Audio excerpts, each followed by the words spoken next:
ল্যাজে খেলাচ্ছে বাঘিনী, যা নিয়ে রীতিমতো হিমশিম খেতে হচ্ছে বন দফতরকে। ফের ডেরা বদল করলো বাঘিনী। যেমনটা জানা যাচ্ছে যে বান্দোয়ান থেকে মানবাজারে চলে এসেছে বাঘিনী। টানা 5 দিন বান্দোয়ানে রাইকা পাহাড়ে থাকার পর অবস্থান বদল বাঘিনী। রাইকা পাহাড় থেকে নেমে বাঘিনী চলে এসেছে মানবাজার 2 নম্বর ব্লকের ডাঙ্গরডিহির জঙ্গলে। কথা বলবো আমাদের প্রতিনিধি হংসরাজ সিংহের সঙ্গে। হংসরাজ, বন দপ্তর সূত্রে কি জানতে পারছো? দেখো সুপর্ণা, যেটা বন দপ্তর সূত্রে জানা গেছে, এই মুহূর্তে কিন্তু ব্লক অন্তর্গত ডাঙ্গরডিহ জঙ্গল রয়েছে, সেই জঙ্গলে কিন্তু বাঘিনীর অবস্থান। ইতিমধ্যে তৎপরতা শুরু হয়েছে, বেশ কিছু জায়গায় কিন্তু জাল পাতা হয়েছে বা এই জঙ্গল সংলগ্ন এলাকায়, যেহেতু বাঘে আনা যায় কিনা সেটা কিন্তু এখন জোর চেষ্টা চালাচ্ছে বন দপ্তরের কর্মীরা।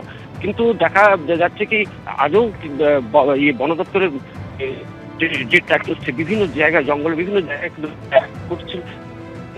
জানা গেছে এই জঙ্গলটি জঙ্গলের বেশ কিছুটা এলাকা জুড়েই কিন্তু বাঘিনী মাঝে মাঝে আসা যাওয়া করছিল।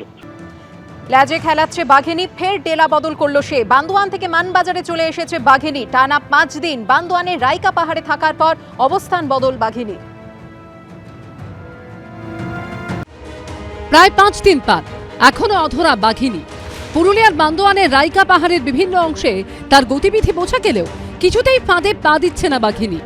এই আবহে এবার ওড়িশার সিমনিপাল ব্যাঘ্র সংরক্ষণ কেন্দ্র থেকে পালিয়ে আসা বাঘিনীর নাগাল পেতে নতুন কৌশল অবলম্বন করা শুরু করল বন দফতর। সূত্রের খবর, বৃহস্পতিবার দুপুরে বন দফতরের তরফে একটি বৈঠক করা হয়। তারপরই তৈরি করা হয় 4টি বিশেষ টিম। ABCD নামে তৈরি হওয়া 4টি টিমে রয়েছেন হুলা পার্টির সদস্যরা। তাদের সঙ্গেই রয়েছে রেডিও ট্র্যাকার, ট্রাঙ্কুলাইজার সহ বাঘিনীকে খাঁচাবন্দি করার বিভিন্ন জিনিস। বন দপ্তর সূত্রে খবর, এই দিনই রাইকা পাহাড়ের বিভিন্ন অংশে ছড়িয়ে পড়েছে টিমগুলি। বাঘিনীকে খেদে নামাতে হবে। হ্যাঁ, নিচে নিচে কোন দিকে ওই সাইডটা উনারা জাল আড়েছে, ওই জালের মধ্যে লাগাবে। তবে এখনো বাঘিনীকে খাঁচাবন্দি করতে না পারায় আতঙ্ক কিছুতেই পিছু ছাড়ছে না রাইকা পাহাড়ের নিকটবর্তী গ্রাম কেন্দাপাড়ার বাসিন্দাদের। আমরা সন্ধ্যাবেলা বাইরে শুদ্ধ বাইরে তো পারি নাই, ভয় লাগে।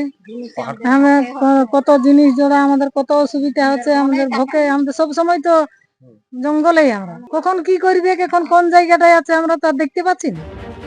একদিকে যখন পুরুলিয়ায় বাঘিনীকে ধরতে নাজেহাল বন দফতর, তখন আলিপুরদুয়ারের মথুরা চা বাগানে খাঁচাবন্দি হলো আরও একটি চিতাবাঘ। বন দপ্তর সূত্রে খবর, গত কয়েকদিন ধরেই এলাকায় আতঙ্ক তৈরি করেছিল চিতাবাঘটি। 2 দিন আগে বন দপ্তরের তরফে খাঁচা পাতা হয় তাকে ধরতে। সেই খাঁচাতেই বন্দী হয় বছর 4-এর মেয়ে চিতাবাঘটি। অনেকদিন ধরে লেপার্ডের আতঙ্কে এখানকার জনগণ আতঙ্কিত ছিল। আজকে নিয়ে 3টা লেপার্ড এখানে ধরা পড়লো। মেন ডিভিশনে 2টা এবং আমাদের বলরাম ডিভিশনে একটা, প্রথমবার এটা ধরা পড়লো। হয়তো আরও আছে, আমাদের 2-3 দিন পর আবার খাঁচা এখানে আমরা বসাবো। বন দপ্তর সূত্রে খবর, স্বাস্থ্য পরীক্ষার পর জলদাপাড়া অভয়ারণ্যে ছেড়ে দেওয়া হয়েছে চিতাবাঘটিকে। হংসরাজ সিংহ ও অরিন্দম সেনের রিপোর্ট, ABP আনন্দ।